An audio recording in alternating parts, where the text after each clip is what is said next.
ہے کہ ہم بحیثیت ایک قوم کے مسائل کے ایک انبار میں دبے ہوئے ہیں اور اس کی وجہ سے بعض اوقات دلوں میں مایوسی پیدا ہونے لگتی ہے، اور میں زاہد ملک صاحب کی اس بات سے اتفاق کرتا ہوں کہ اس مایوسی کو دور کرنے کی ضرورت ہے۔ ایک شاعر نے جو اب دنیا سے جا چکے بڑا خوبصورت شعر کہا تھا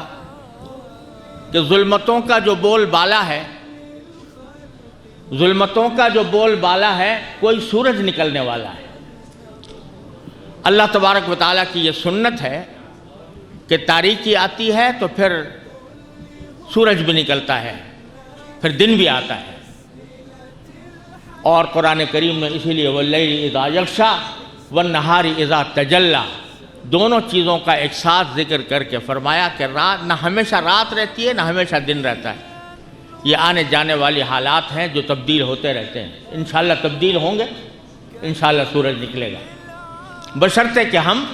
صحیح راستے پر گامزن رہیں۔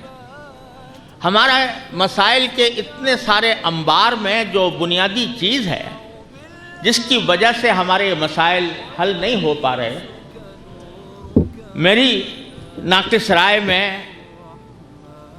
اس کے کچھ اسباب اگر دیکھا جائے تو 3-4 ہیں۔ ایک سبب یہ ہے کہ جو حقیقی مسائل اور حقیقی مشکلات ہیں ان کا حل تلاش کرنے میں بعض اوقات دشواری اس لیے پیش آتی ہے کہ ہماری قوم پروپیگنڈے کی عادی ہو چکی ہے۔ پروپیگنڈے کی فضا میں جب ایک غلط بات کا پروپیگنڈا اس طرح پھیلا دیا جائے جس طرح گوئبلز کا فلسفہ تھا، تو ایک حقیقی بات اور صحیح بات کو سننے والے اس کے اوپر کام نہیں دھرتے۔ ایک سبب اس کا یہ ہوتا ہے کہ بعض اوقات سیاسی مفادات حقیقت کے اعتراف کرنے میں رکاوٹ بن جاتے ہیں، اور اس کی وجہ سے کسی معاملے کو اس کے صحیح تناظر میں دیکھنا ممکن نہیں رہتا۔ بعض اوقات فرقہ واریت اس کا سبب بن جاتی ہے کہ چونکہ ایک بات دوسرے فریق یا دوسرے گروہ کی طرف سے آئی ہے، لہذا وہ کتنی بھی سچ ہو، کتنی بھی صحیح ہو، ہم اس کو اس لیے ماننے کے لیے تیار نہیں ہوتے کہ وہ دوسرے گروہ یا دوسرے فرقے کی طرف سے کہی گئی ہے۔